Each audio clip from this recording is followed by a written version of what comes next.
recording. We'll start. And we are live on Facebook. Okay.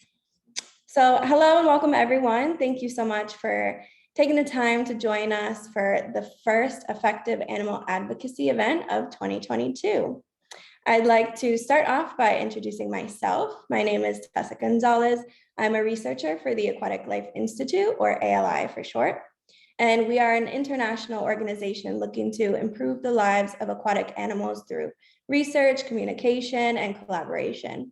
I'm also the current organizer of these effective animal advocacy event series. And these events will take place throughout the year. We like to cover a wide variety of topics related to the animal advocacy movement in order to engage with and also learn from others in the community.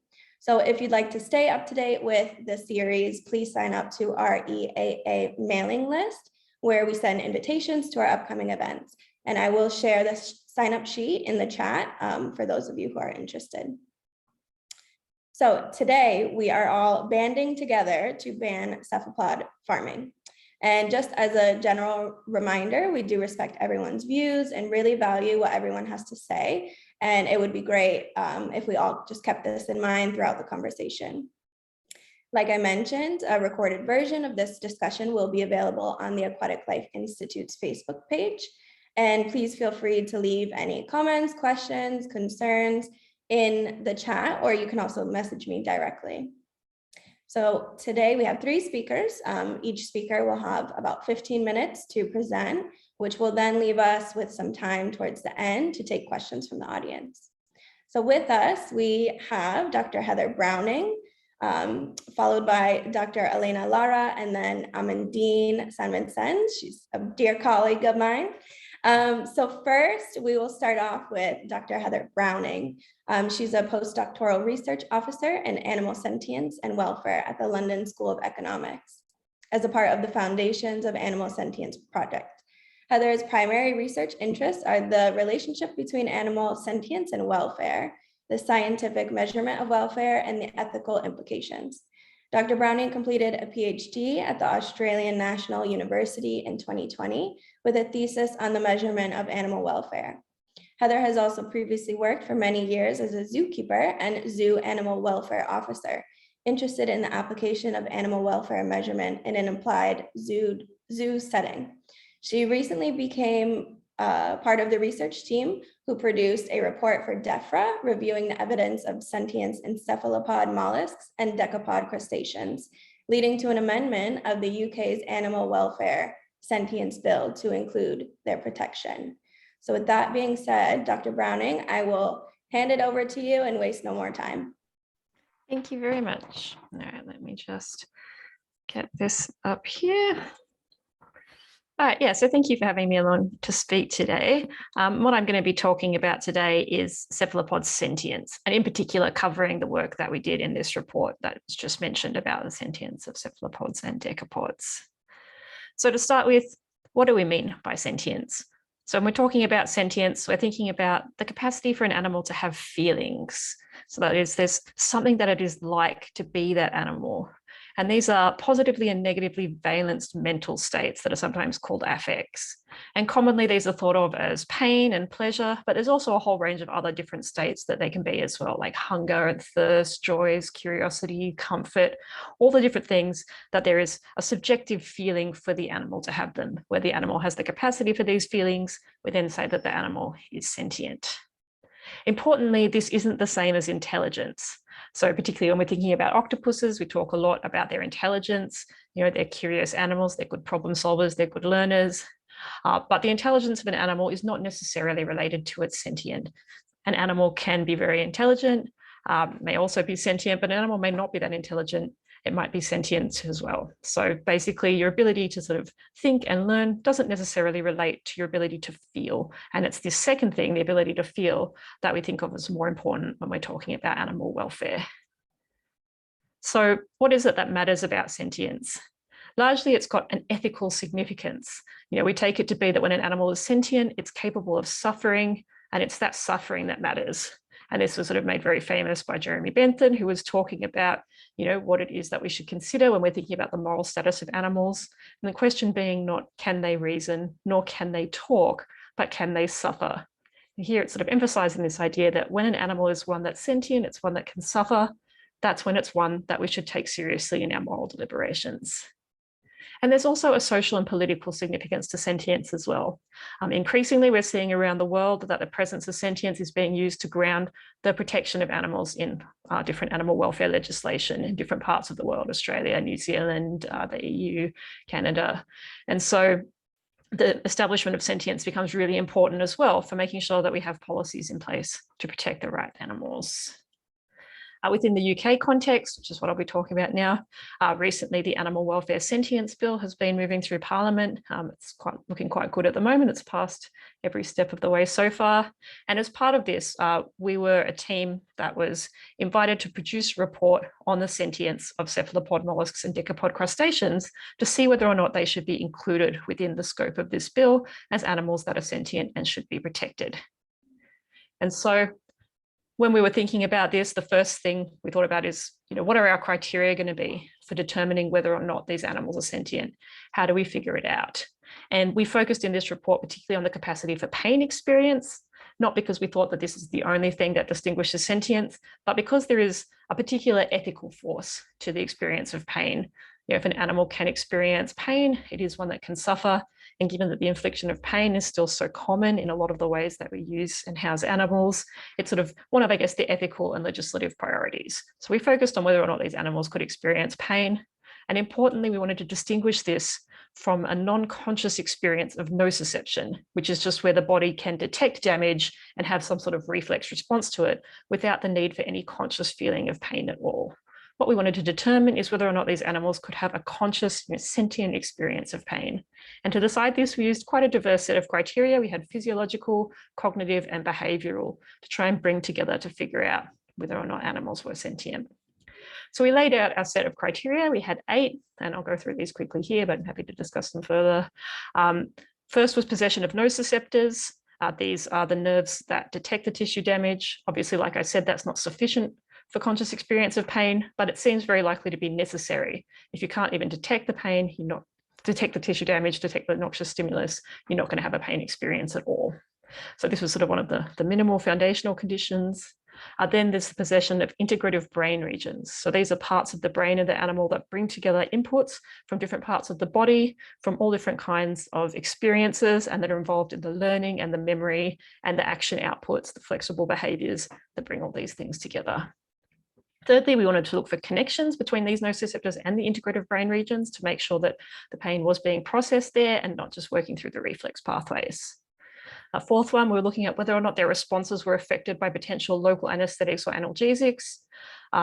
Previous people have looked particularly at opioids, endogenous opioids within the animal. We didn't want to be quite so restrictive because we wanted to leave open that animals very different from ourselves might have endogenous analgesics that weren't opioids. They might be other similar things. But we wanted it to be the case that there was, something either present in the animal's body or something that you could give to it that would change its responses in these ways.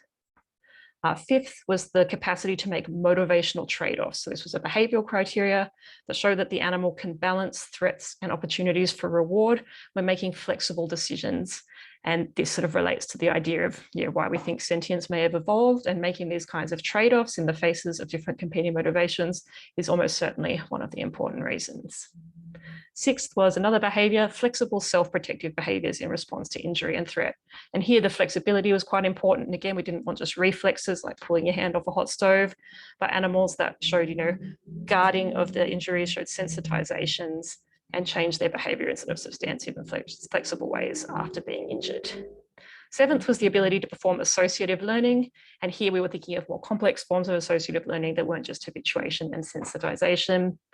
And eighth was behaviors that show that animals value local anesthetics and analgesics. So at number 4, we showed that they were able to respond to them, but we also wanted to see whether or not these things were important to the animals, because we thought if an animal values the experience of getting a painkiller, it's much more likely that it has the experience of pain, which is negative to it as well.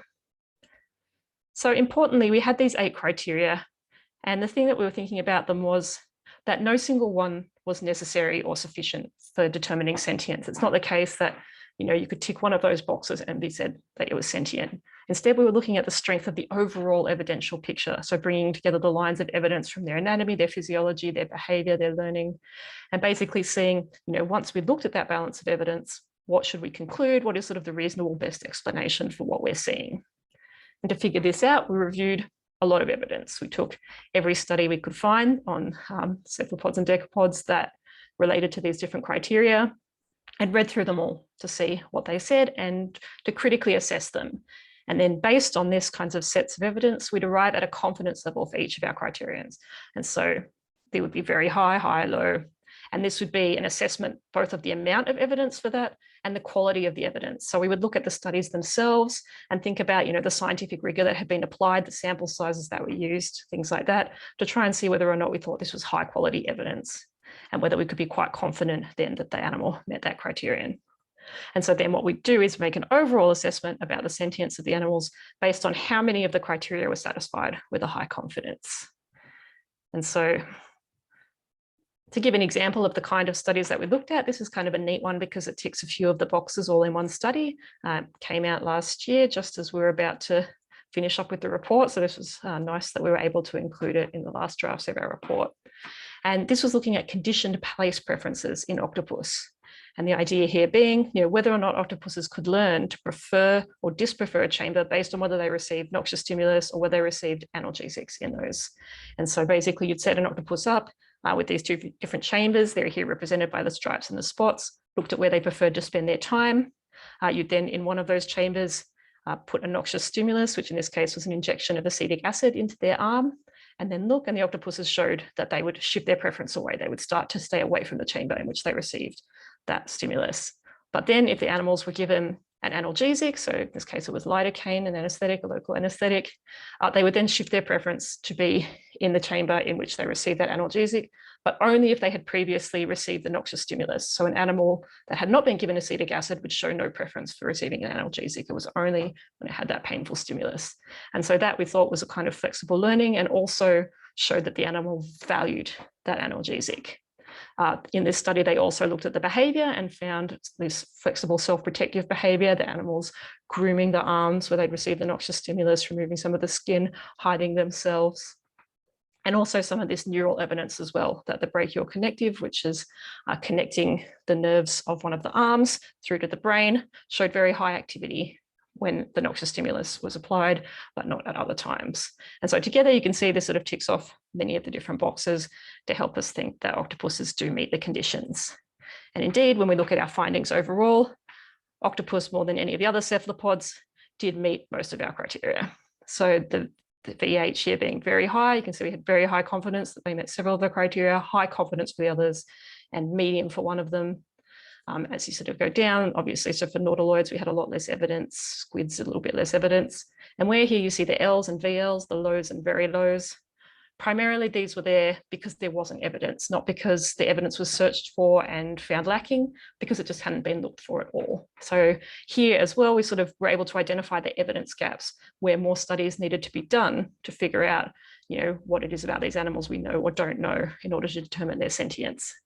But based on the findings here, we did think that there was enough to attribute sentience to them. And so our recommendation coming out of the report was the recommendation that all cephalopod mollusks and decapod crustaceans be regarded as sentient animals. And because we did have a similar sort of result, I won't show the decapod ones here, but we've got similar results for them as well.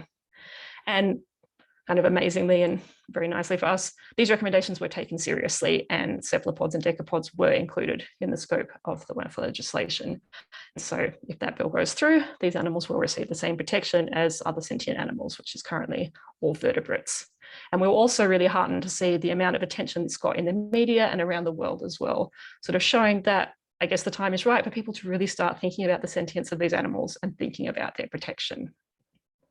Also, some of our recommendations, we looked at some of the welfare risks for cephalopod aquaculture. We looked at a range of different welfare risks. I won't go through these in detail because I think some of the other speakers will talk a lot more about this. But here's a whole list of the different things that we thought could be potential problems for the welfare of animals kept in aquaculture.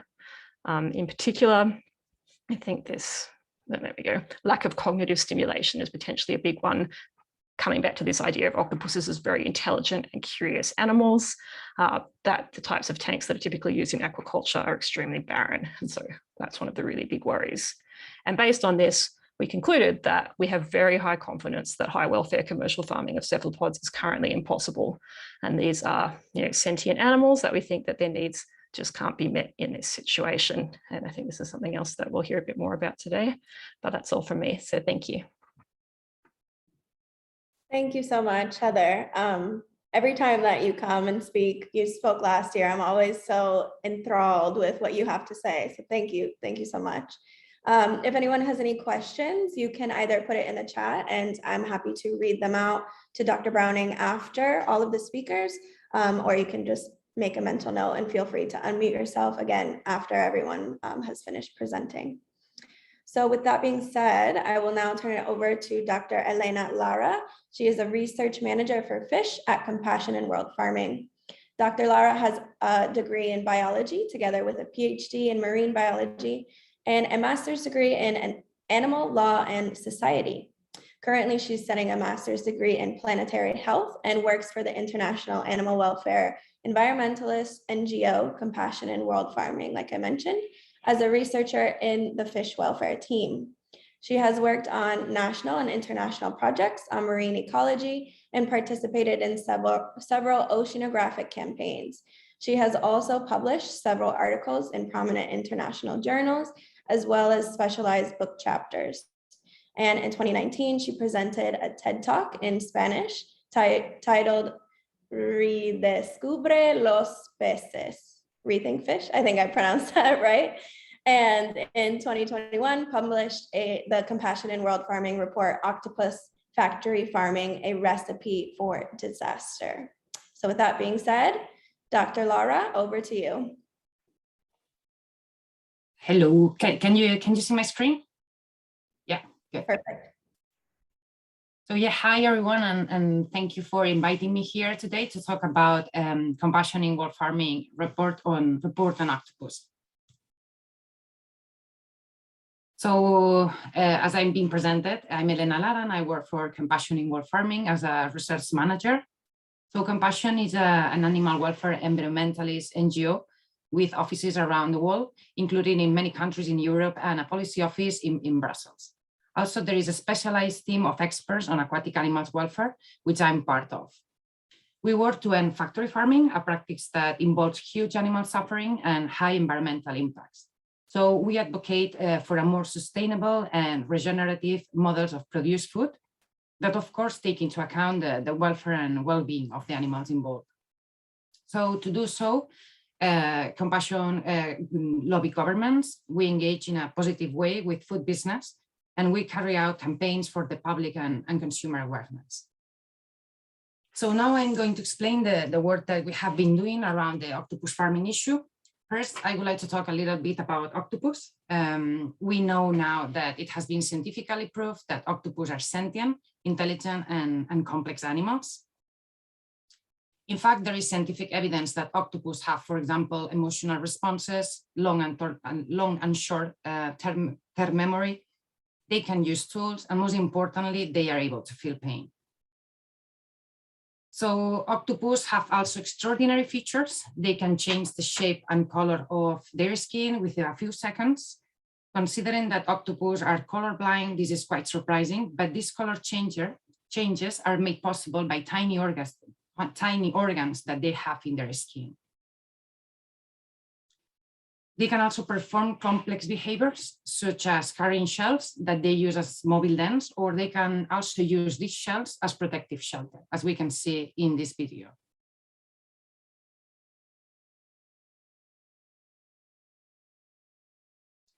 But octopus are also highly valued for human consumption. In fact, wild-caught octopus have been consumed all over the world. Sorry. In this figure, where data of octopus consumption by continents is represented, you can see that octopus consumption is higher in Asia and Europe. Here in this other figure, it represented the consumption of octopus in the EU, and we have included the US. So Italy and Spain are the main consumers, and recently there has been high demand for octopus in other markets, such as the United States. Therefore, growing market demand and rising prices due to the decrease of wild octopus stocks have made food industries eager to farm octopus in captivity. In fact, in 2019, a Spanish company announced publicly that in Spain, octopus farming is going to be ready at a commercial level by 2023. So given the serious concerns of this potential industry, Compassion published last October a report called Octopus Factory Farming, a Recipe for Disaster. So here we gather all the existing scientific knowledge, and we also analyze the welfare and environmental implications of this new industry. So here I showed the executive summary of the report, and we have shown here the 8 main reasons why octopus farming should never be allowed to happen, and it should be banned. And in this presentation, I'm going to address in detail the reasons that we have highlighted in the report. So one of the reasons is that we do not have the proper knowledge of their welfare needs. For example, octopus are most likely to suffer in intensive farms because they are naturally solitary animals. Intensive farms are characterized by crowd conditions and high stocking densities. So this stressful situation for them can result in poor welfare and lead to aggression or even cannibalism. They are also highly inquisitive and intelligent, which does not match with the condition of mass production farms that have barren and controlled and sterile environments. Octopus are also fragile creatures because they do not have an external or internal skeleton. Their fast jet propelled locomotion means that if they are confined in small spaces, they can easily be injured by crashing into the tank walls or cages. So therefore, there is a high risk of pain and suffering from injuries that are likely to happen during common practice in farms. One of the most important issues related to octopus farming is that there is not scientifically validated method for humane slaughter octopus. So current methods are crude and cause suffering, and there is no humane method available. So octopus have a very complex decentralized nervous system, which consists in the brain and the nervous system of the arms. So these complicated nervous systems makes it very challenging to humane kill them because it's difficult to perform it in a very quick way, the destruction of the brain, and to render the animal instantly unconscious. Other big problem to farm octopus is that they are carnivorous animals. So decades of research has established that the cultivation of carnivorous species pose high sustainability risk. This is because huge numbers of wild fish will be caught and reduced into the fish meal and fish oil that are the key ingredients of feed for carnivorous species such as octopus. The problem is that around 20–25% of all wild-caught fish are used to make fish meal and oil, but most of the fish used to produce fish meal could be used for human consumption. So this is a very unsustainable practice. Octopus are carnivorous and need a high-quality diet that includes live prey and high number of fish. Therefore, farm octopus cannot be part of a sustainable food system. Other important issue is that they are not covered by welfare legislation. The EU holds several legislative acts that protect farm animals. However, invertebrates are excluded from their scope. Octopus are invertebrates, and therefore there is no current legislation to protect their welfare in farming conditions. Other important point is that octopus farming is not compatible with the new EU Strategic Aquaculture Guidelines published in May 2021. These guidelines specifically encourage producers to limit the use of fish meal and fish oil produced from wild-caught fish. Also, the guidelines propose that EU aquaculture diversifies, introducing low-trophic species that do not need feed, such as herbivorous fish, mollusks, or seaweed. As we have explained before, octopus farming will be highly dependent on fish meal and fish oil since they are carnivorous. So the development of octopus farming appears to be at odds with the new EU European strategy and should not be developed based on these principles. So the conclusion, it's like for all these reasons mentioned previously, Compassion asks for a ban on octopus farming. It's very concerning if politicians allow the development of this industry to continue. The factory farming of intelligent and carnivorous species is not the right way forward. We need to shift towards environmental friendly aquaculture that respects the welfare of the animals involved. Thank you so much. Thank you so much, Elena. Initially, I think my first thought when I think of octopus farming is it's impossible because they're so highly intelligent, but your report does a good job of culminating all of the issues surrounding it. For example, them being extremely fragile, which is physically obvious, but just not something that initially came to mind. So yeah, your report is a great highlight and package, if you will, if why exactly this should not be allowed. So thank you so much. Thank you. And anyone has any questions for Elena, please feel free to, again, put them in the chat and I can read them out after all of our speakers have presented. All right, so next is my dear colleague, Amandine. Amandine is the director of ALI Europe. She has been leading our efforts in the EU and lives in Paris. Amandine created the first vegan bakery in France and has been a French animal rights activist since 2003. She co-founded the Paris Animal Zoopolis PAZ organization in 2017 that succeeded in banning wild animal circuses in Paris. So Amandine, I will turn it over to you to talk about our efforts in the EU. Thank you very much, Tessa. Hello, everyone. So I'm going to share my screen. Yes, is it okay? So I'm very delighted to be with you today. Thank you very much, Tessa, for organizing this event. I am the head of Aquatic Light Institute in Europe, and I am based in Paris, in France. So I'm going to present you our campaign in order to ban octopus farming in the European Union. Yes, okay. So as Dr. Elena Lara said, actually, so there is no legislation in order to protect octopus in European Union, and this is a very huge problem. And right now, at the same time, we have the revision of animal welfare legislation organized by the European Commission. And so the invertebrates are not part of this revision of this legislation, but we are trying to push in order they are included inside.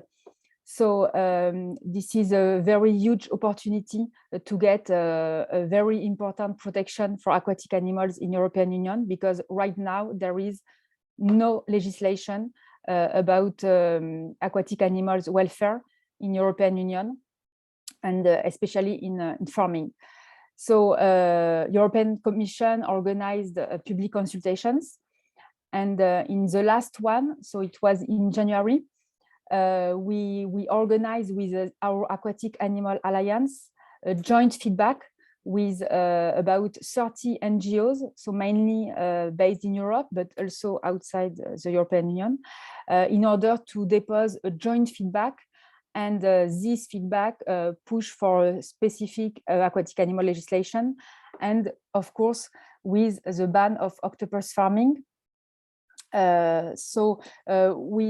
try to organize at the same time to encourage that NGOs depose their own feedback, and at the same time to create a joint feedback with 30 NGO. And this feedback will based on the London School of Economics report that Dr. Browning explained. It's a very important report in order to explain that octopus and basically cephalopod are sentient and can suffer. So this is one of our feedback, and of course we talk also for other aquatic animals.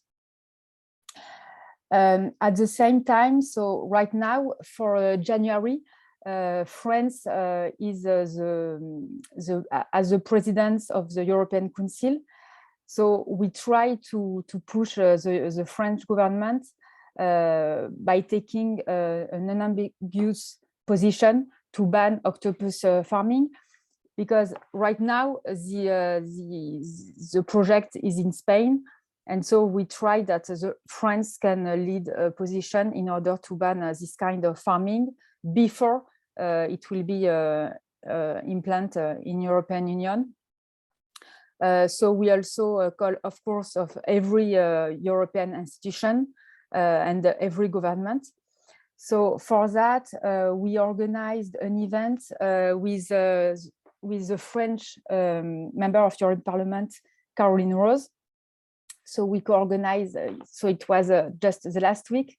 And so it was with Dr. Heather Brand from London School of Economics, and also Dr. Elena Lara from Compassion in World Farming about the report against octopus farming.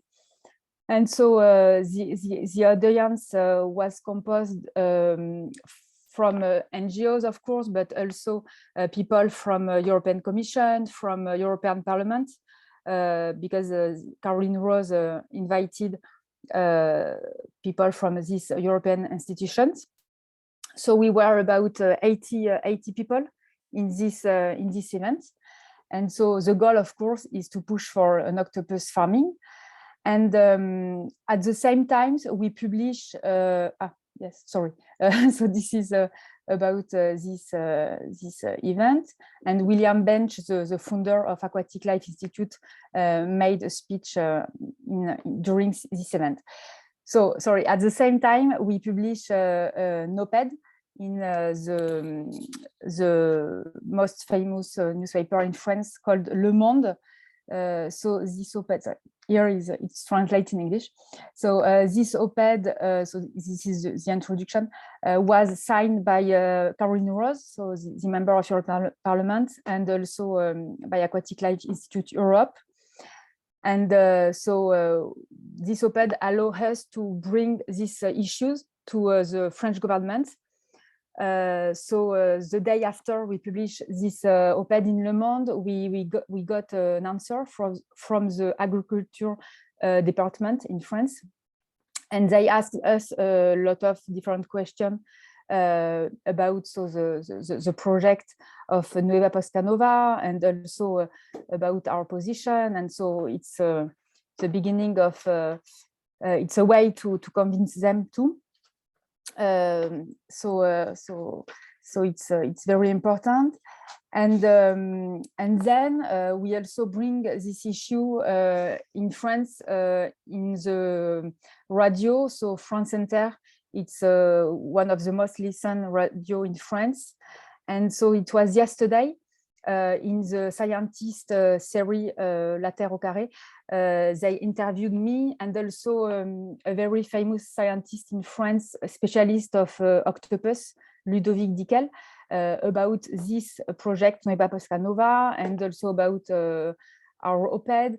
And so the issue is very, I mean, it's the beginning, but this is very talked now, thanks to our campaign and about the LSE report and the report of Compassion and every initiative at the same time.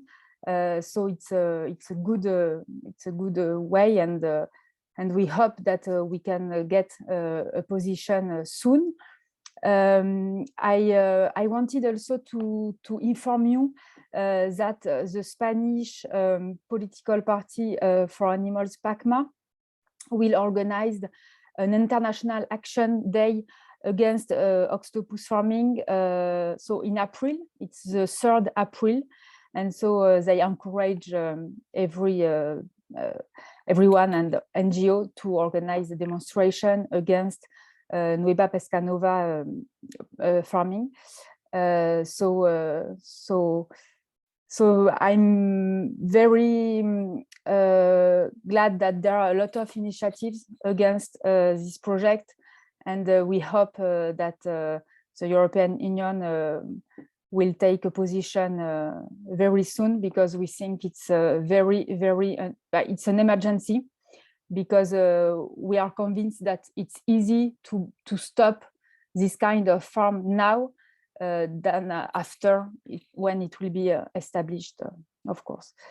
So thank you very much for your attention. Thank you so much, Amandine. I know you've been busy, really busy over the past few weeks with a lot of these advances and leading these efforts, but hopefully all of the efforts of, the Aquatic Life Institute Europe and Compassion in World Farming and the London School of Economics, hopefully because we're all banding together, pun intended, we'll have some real results very soon, and hopefully our efforts are acknowledged. So thank you, everyone. I really appreciate it. If the audience has any questions, please feel free. You can unmute yourself if you'd like, or if you're more comfortable putting questions in the chat, I'm happy to read them out as well. I would like to get us started with one question for Dr. Browning. In your presentation, you mentioned there's some gaps in the research. So I'm curious to know what exactly would you be interested in exploring further in relation to proving cephalopod sentience and proving the level of sentience for cephalopods? Okay, good. So the main gaps, one of them was research into nautiloids. So basically, as a group, they had almost no research done at all. So we extended our recommendations to include them sort of on taxonomic grounds. But as it goes at the moment, I mean, they're a difficult animal to study because of their ecology, difficult to study in laboratory environment. But I think further research into them would help make sure that these protections are extended if they need to be.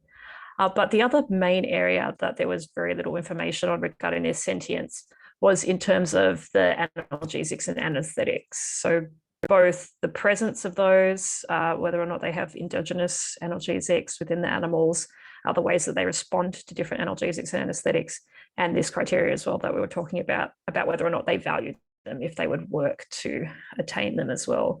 It's a very underexplored area. And I think not only is it important in terms of their sentience, because, one of the ways that we can know whether or not an animal, or sort of, I guess, infer that an animal may be feeling pain is its response to painkillers. But it's also just important from a welfare point of view, because right now we don't really have a good grasp on how to do analgesia in these species.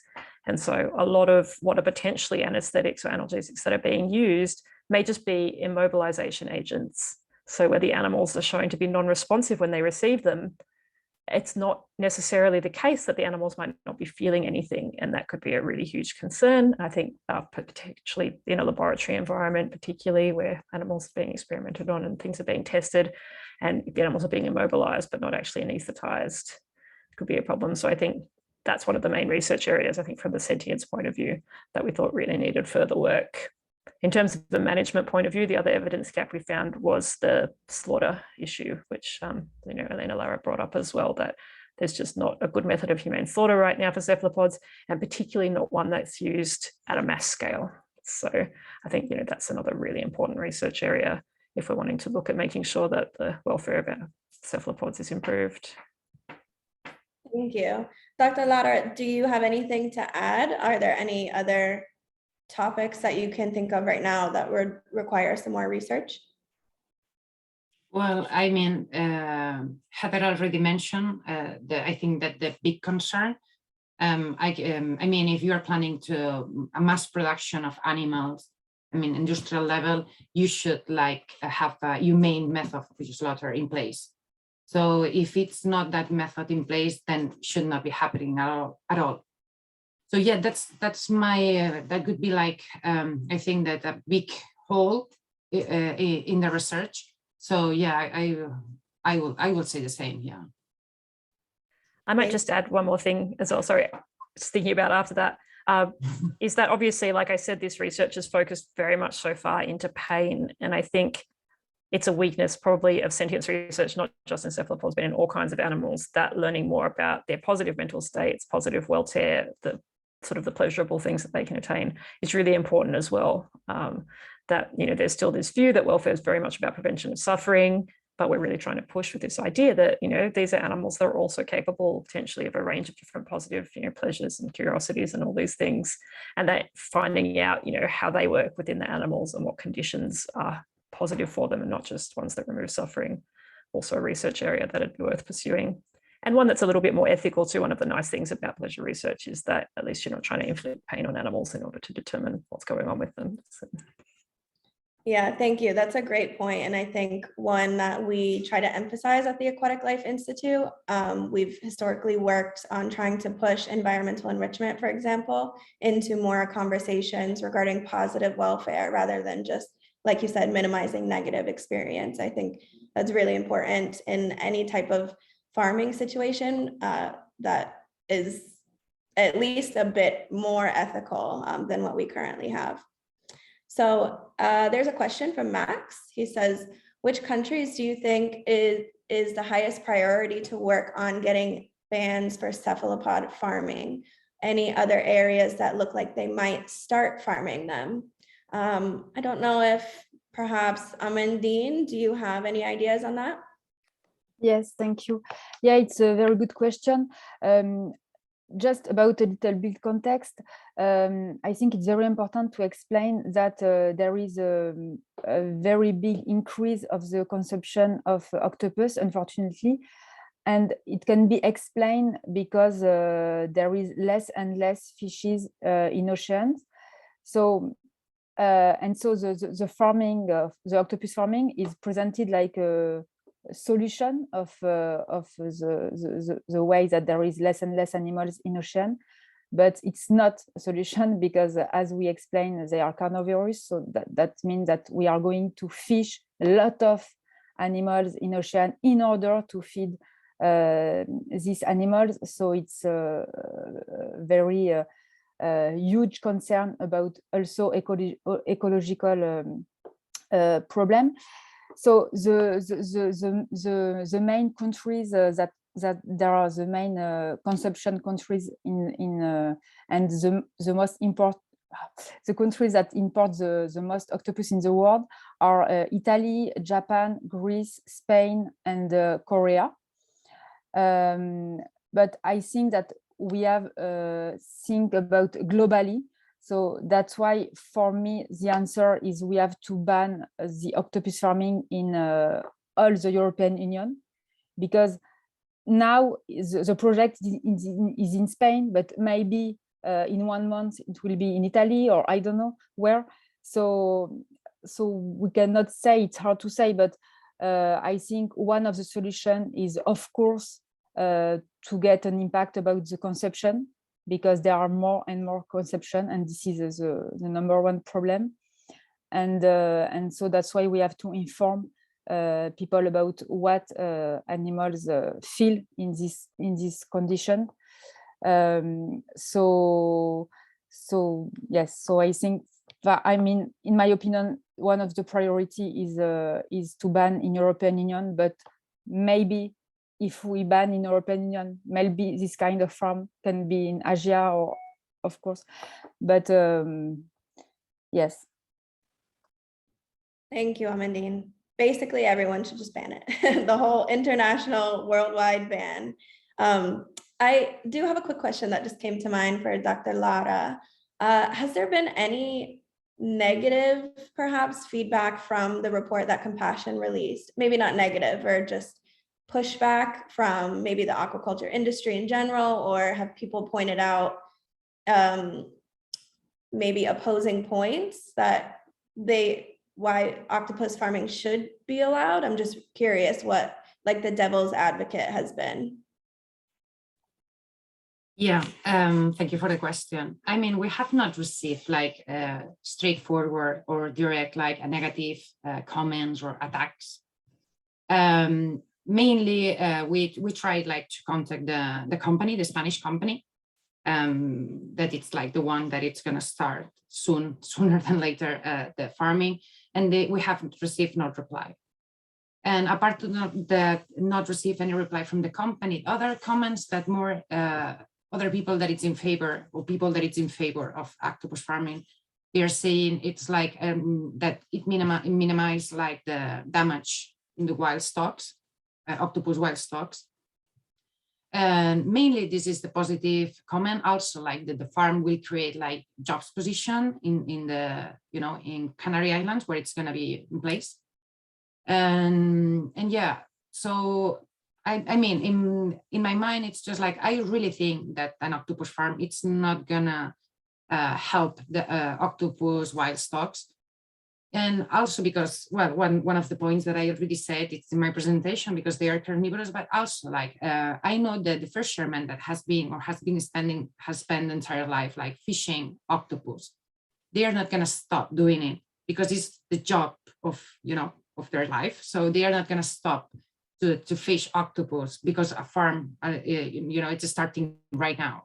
And also, I don't know how many jobs this farm is going to create, but I'm sure that these people that it's fishing octopus right now are not going to be working there. So I don't think how much or how many jobs will create, or if it's going to be for people that it's in the same community, in the same country. So I don't know. I think that there's not any very I don't know how to say, like very heavy reason that say yes, let's go for this project, when I can see a lot of very hard reasons to say no, that's not the way forward, that this is not the right way forward.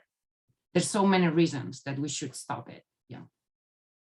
Yeah, I definitely agree. And I think there's a big difference between industrial farming and artisanal fisheries. For example, the people you mentioned that they've been doing it for decades and it's their livelihood, especially in underdeveloped countries. There's a big difference between that and factory farming, essentially, where welfare is just not even considered slightly. That's a great point. I realize we only have a few more minutes left. I don't know if you guys have any perhaps closing comments you'd like to leave the audience with. Amandine mentioned an action item that maybe we can all participate in. So yeah, I just want to give you a few minutes to leave us with your thoughts. Amandine, do you want to go first? Yes, thank you. First, I would like to encourage people to participate to the public consultation. So especially from European Commission. So it's on the website, and you can follow, and it can be very long, but it can be very important to participate, because we have to show right now to European Commission that we want legislation, aquatic animal legislation, because right now there is nothing for this kind of animals. So it's a shame. And about octopus, I want to highlight that octopus farming will be a huge disaster also for other animals. So it's a lot of suffering, and so we have to prevent this kind of farming now. And so of course you can write to our government, and just few sentences in order to ask them to make everything to act for octopus. And right now in France, we have the presidential elections. So we hope that candidates will be in favor of this kind of ban. Thank you. Thank you, Amandine. Dr. Browning, do you have any closing thoughts? Yeah, I guess just to emphasize this idea that, when we're thinking about octopuses and cephalopods, we're thinking about individuals. They're not products. They're not agricultural products that are being produced. Each one's an individual animal, a sentient animal that has its own pleasures and pains, its own desires, its own interests.